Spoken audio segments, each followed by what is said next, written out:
At least I have some electricity for the electric sheet. Oh yeah. Today is actually a super exciting day. I'm starting today to walk in the van. We made kind of a plan to get the isolation better and so on. So I was super grateful that I know people that could host us here in this farm, that we can have some heating and so on and tools.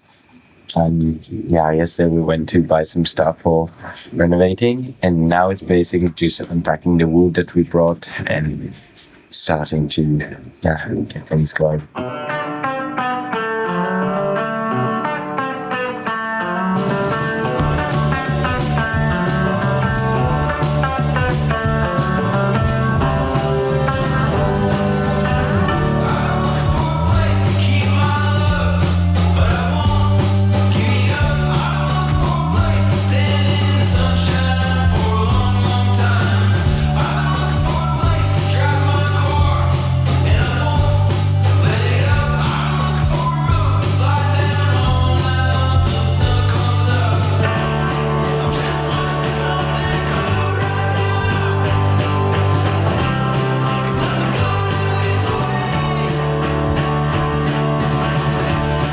So basically, I'm feeling quite frustrated.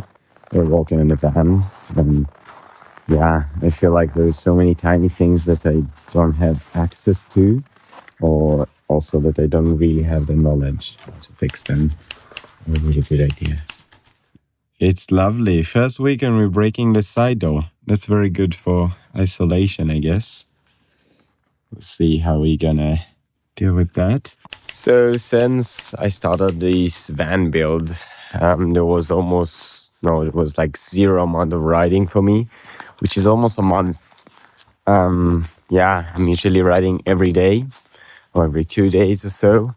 And it's been quite hard because I was so focused on that. And I mean, look at that weather, really suiting for flatland.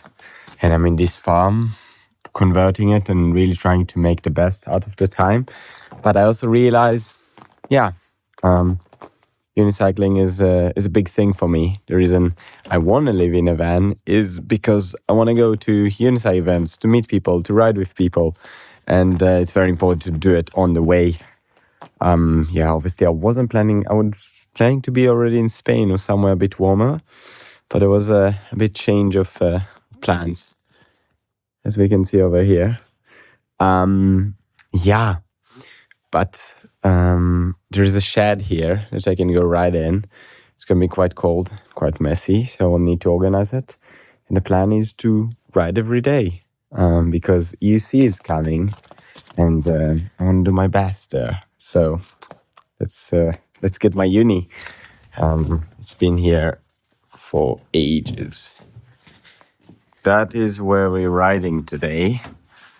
Not too bad. The windows are just plastic, so there's not so much isolation.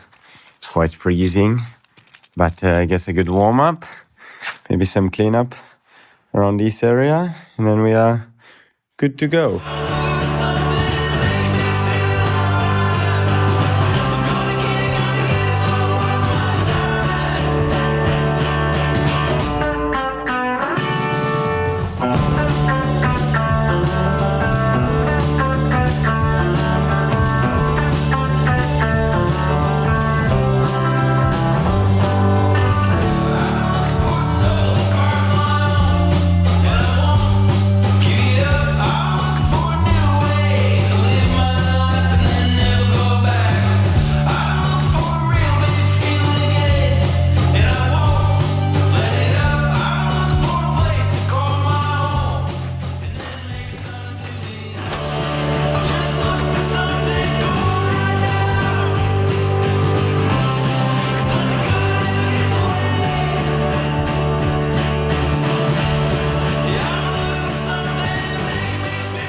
Oh, for the last, I think almost a week, now I'm just waiting for the train to pass, but we've been walking on this van, trying to take the current conversion that people did here and make it better and make it our own in a way, and really, improve it, that it's better for us and make it a home feeling.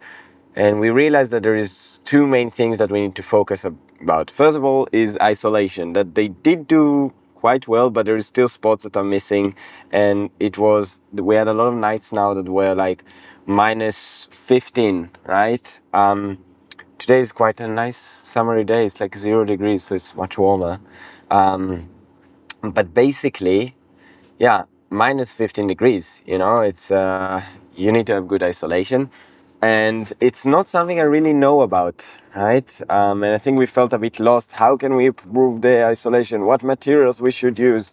And obviously online you have a lot of information, but it's really hard because we do have a current isolation, and then the question is, how can we make it better? But I had the feeling that we were a bit lost, and also it was quite cold. We're walking outside, so we're making those breaks. There's a farm that I know that they let us use all of their tools and so on, so that's quite great. But yeah, we felt lost. And the second thing is heating, right? So I was planning to do a diesel heating. I had this whole plan to drive somewhere, and someone that I know will help me to install it, etc.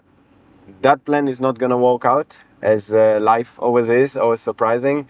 And we have to be flexible. We are actually going to see a guy that used to live in a bus, right? And he converted everything in himself. He did a diesel heater, he did isolation, electricity, everything, the whole electric system. He did everything himself.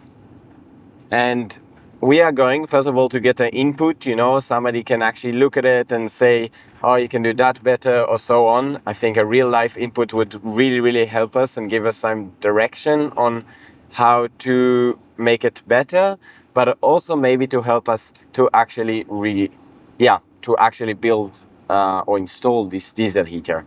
So I'm excited. Let's see what today is going to bring. Ich glaube, wir sind hier. Ich muss durchfahren. Dann siehst du einen weißen Bus. Ja, ich sehe das. Teile jetzt einfach das Tor auf und park daneben. Gerade reinfahren. Okay, ja. Super. Und dann, machen wir. Ich bin gerade im Spülen. Ich bin in dem Haus oben, erste Etage. Okay, erste Etage. Okay, so, bis gleich. Tschüssi. Okay, we need to open the gates.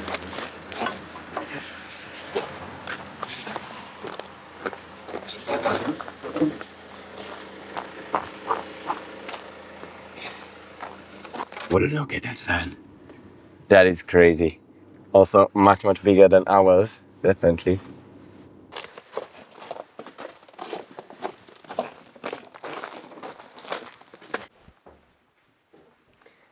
So, here? Yo, hello. It was so lovely to get to know Nico and talk about the different issues that I have and how can we solve them. And the next morning we got straight into work. Nico was helping me changing the cables to thicker ones. He was helping me to make a hole for the diesel heater, to change the cables and take all of them through a fuse box, taking out the diesel heater and planning where we're gonna install it. Everything with a big smile and an open heart. It was such a great week for me, working with him and also stretching the carpet late at night. And the biggest help he had helped me with is with the car, oil change and filter change. At the same time, Tania was working on the kitchen unit, and every time I came back I was helping, sanding, oiling and everything that was needed to get myself ready to hit the road in less than a week.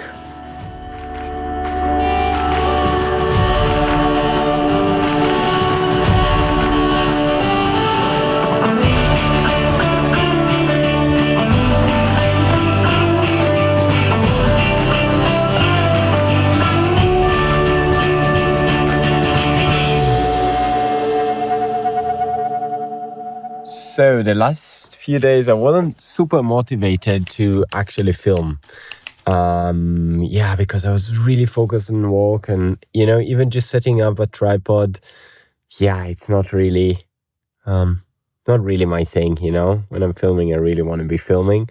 It's hard to do everything 100%. I think I just need a break from the phone and just focusing on the walk and so on. Today, quite an exciting job. I'm gonna cut this thing off because behind it there is wood. And behind the wood there should be isolation, but if you want a live example, same thing here. It's not enough isolation. You see this gap. And then also it's rusty and I want to take care of the rust before putting more isolation. So it's a lot of things.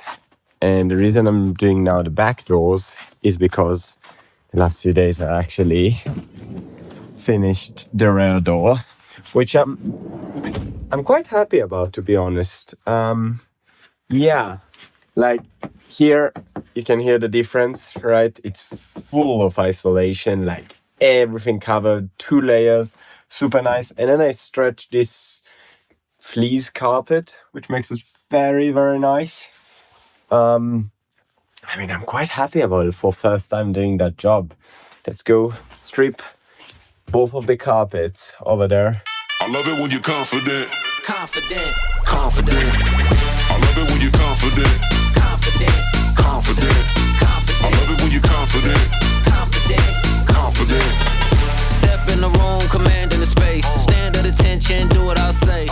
I think it's very, very important to try to do everything as proper as you can. Again, it's very hard because somebody already did some work, but I'm going to show you how do I install more isolation in those gaps. It's quite difficult, but let's jump into it. So basically, I have this heater here for some hot air. This one I already sanded it and I put for a couple of days over troll oil, And what I'm doing now, I'm letting this one warm it because it was icy this morning, and I'm gonna wipe everything, and then I'm gonna stick isolation here, that there is no gap between the floor all the way to the other part of the isolation. So it's quite a tricky corner to reach into. I need to shove my head with a head torch, but we get it done. And what I actually finished yesterday is all over here. Here there's gonna be the kitchen unit going, so you're not gonna see that. Again, it looks a bit messy now, but it's gonna look homey at the end. Over there, it's already been isolated, and as you can see, the kitchen unit came in. I'm super stoked about it. Beautiful sound. Everything's coming together. I feel like everything is also under time pressure because I have a project in France, and then I have EUC, then I'm going to Switzerland, then I'm planning to go to Spain to meet Tania. So high expectations from life and short amount of time. So at that night, after I finished very late to work on the isolation, I went straight into my water system. Okay, time to check the water system before I'm connecting everything. And looks like there is water coming out. And then that's the fresh water. And that is the gray water. So, look like everything is working. Lovely. The next morning, I was super excited that I managed to finish the rest of the isolation and the water system and went straight into installing all the cables and everything that is needed for testing the diesel heater. Oh my God, we have a different noise. Very noisy, but we have hot air. It's not that hot, but I guess we can put the temperature up. We have hot air. We have hot air coming from the diesel heater. That is exciting. I've been here for half an hour, turning it on, turning it off. And of course, with all the excitement, I forgot to film the rest of the day when I was tidying up and making everything fit nicely for the diesel heater that I can close this box. But I did remember to film a short video for my family in Hebrew so that you can see how it actually looks like at the end. Well, finito. After that day that I finished with the diesel heater, I started tidying everything because I had one more there before I was leaving. Unfortunately, it was quite hard to film at the same time, but I promise you there is many more to come from the journeys ahead. See you in the next one. Stand at attention, do what I say. All eyes on you, for goodness sake. It's about to be a party, we should celebrate. Energy high, grace in your stride, spark in your eye, lit like a fire.